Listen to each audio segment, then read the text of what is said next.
Good afternoon. I am Andrea Chisholm with the Midday News. A special welcome if you're watching on onespotmedia.com. Despite suggestions from Prime Minister Andrew Holness that public sector job cuts could become unavoidable if the Jamaican economy is not revived, one trade unionist believes that job cuts in the short term will not be on the horizon. President of the Jamaica Civil Service Association, Anil Grant, says there is no indication that job cuts are on the immediate horizon. He believes it would only be contemplated in a worst-case scenario.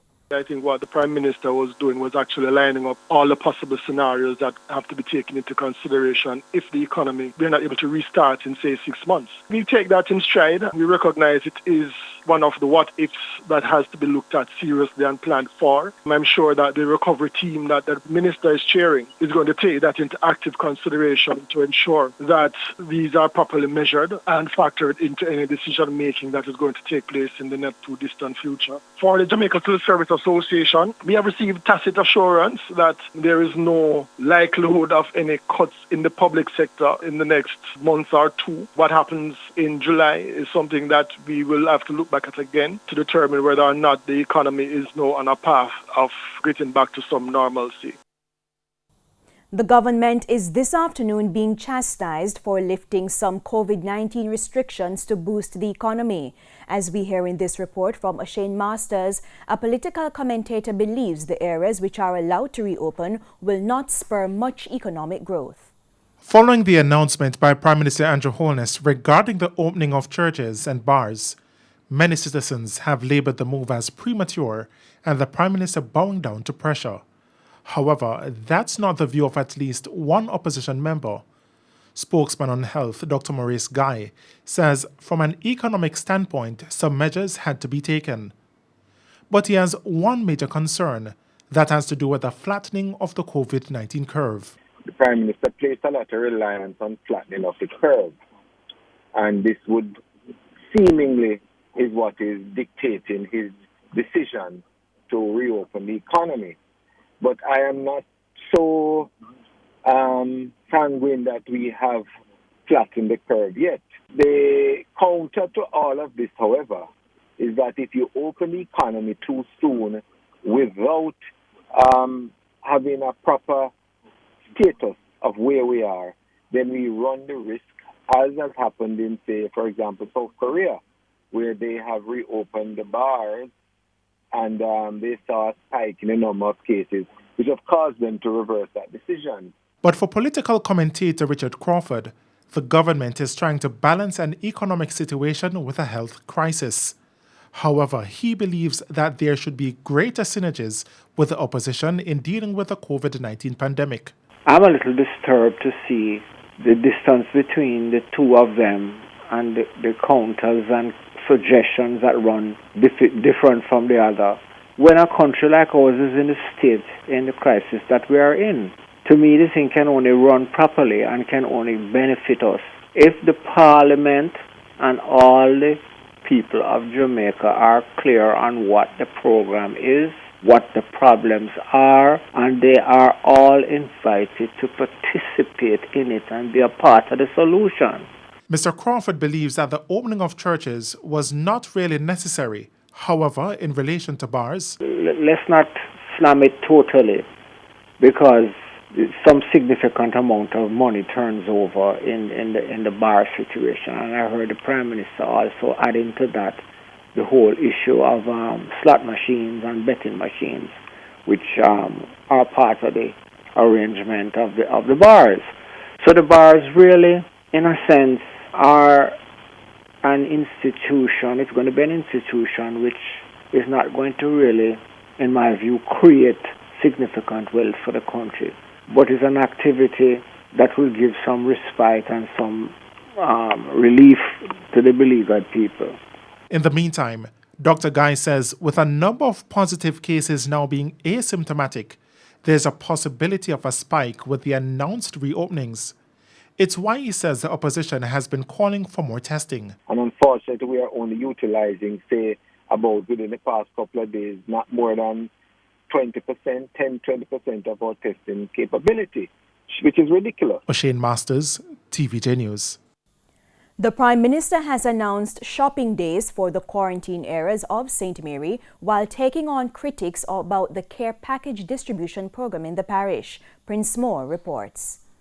Speaking publicly about the quarantine in sections of St. Mary for the first time, Prime Minister Andrew Holness, in stern language, outlined why the measure was taken last Thursday. But it would appear to me that there was some level of irresponsibility in terms of some persons in the affected areas of St. Mary, which would have contributed to the emergence of a cluster. So far, 16 cases have emerged in St. Mary, the majority, more than 90%, in the areas now under quarantine. We have had reports of persons who have been confirmed, who have come into contact, and they are moving all around communities. They are taking public transportation. It is selfish behavior. It is careless behavior. But now, with the areas under quarantine, he moved to address shopping days, outlining 5 which remains for the remaining 9 days of restricted movement for residents in Northeast St. Mary. Wednesday, May 13th, 2020. Friday, May 15th, 2020. Saturday, May 16th, 2020. Monday, May 18th, 2020. And Wednesday, May 20, 2020.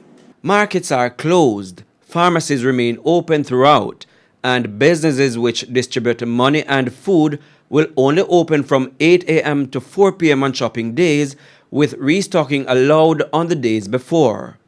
On the issue of care packages being distributed, the Prime Minister said 1,400 have been handed out to date and a further 2,000 are to be distributed starting today. I've seen reports where it is being suggested that families are being deprived of food because they do not have a TRN. I personally inquired of this from the Permanent Secretary, and I was assured that that was not the case. Indeed, it is not the policy of the government. Mr. Holness said in distributing the packages, persons are required to sign for them with some form of ID to ensure greed does not trump need, and to provide a means of tracing the distribution if the program should come under future scrutiny. Prince Moore, TVJ News.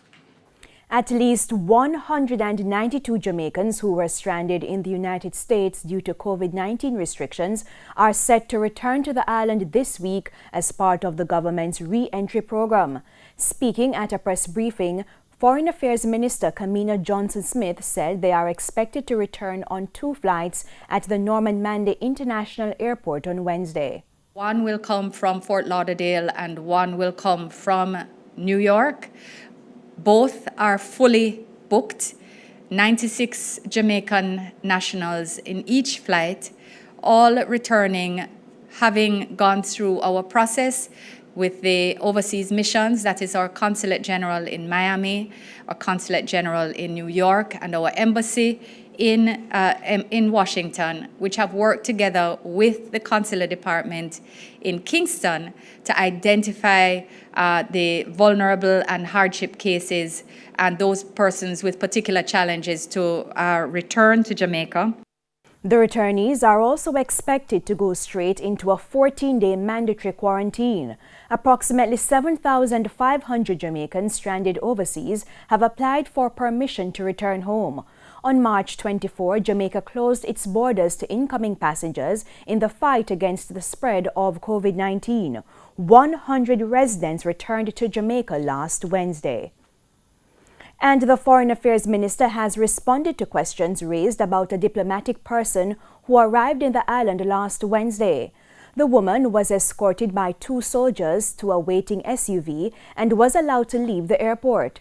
Mrs. Johnson-Smith explained that an arrangement was made before Jamaica closed its borders to allow diplomats whose functions are critical to the operations of missions to return. She said the arrangement was put before cabinet and was approved, and that the diplomats would adhere to the relevant protocols. So we developed a form and a process which ensured that health would be aware of and would approve the relevant entry as well. Since our borders were closed on March 24th, the diplomats who have been approved and who have arrived are the Ambassador of the United States of America, a senior United States security official, as well as the head of consular affairs of the British High Commission. And that is the last person who I believe was captured on one of our TV channels. And she was seen being placed in a vehicle belonging to the British High Commission, where she was taken within their custody, where she remains at this point in time in isolation. And it's now time for a break. We have more stories when we return.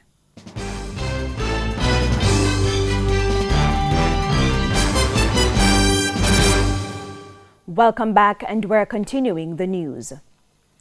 The St. Andrew South Police are at a scene in Waterhouse, St. Andrew, where a body was found in a shallow grave.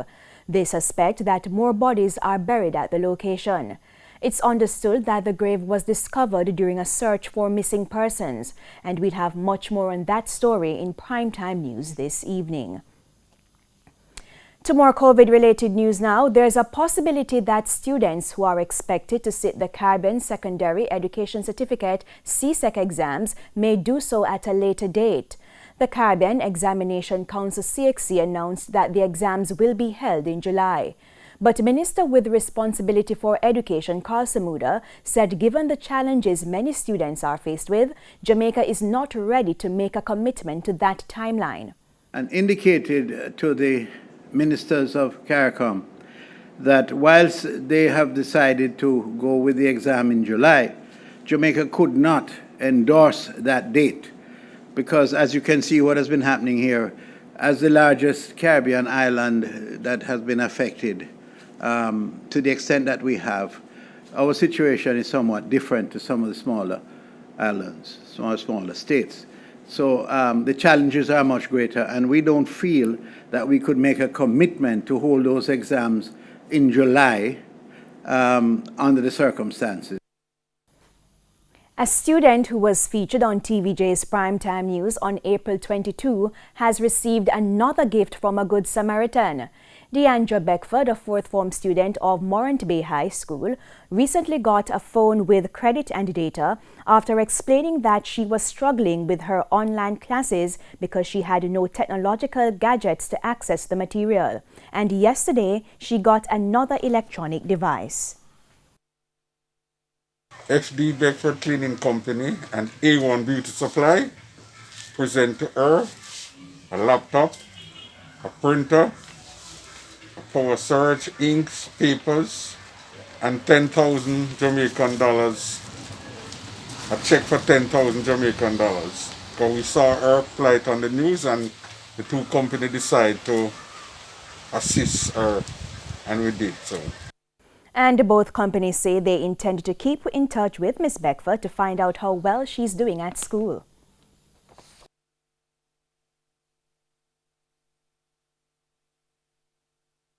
To say a big thanks to Mr. Beckford and his company. I am very grateful for this opportunity, and I will continue to strive for excellence. Carpe diem, seize the opportunity.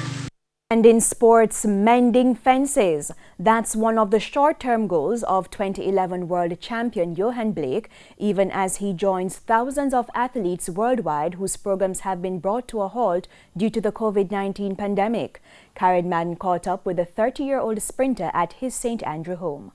Just before the coronavirus pandemic brought world sports to a near standstill, controversy embroiled Johan Blake as his much reported split with world-renowned coach Glenn Mills was followed by harsh reactions to an interview he did in Asia, where he was quoted as saying double sprint world record holder Usain Bolt had overshadowed his career. Blake remains at the UWI-based Racers Track Club, but is now being conditioned by Gregory Little.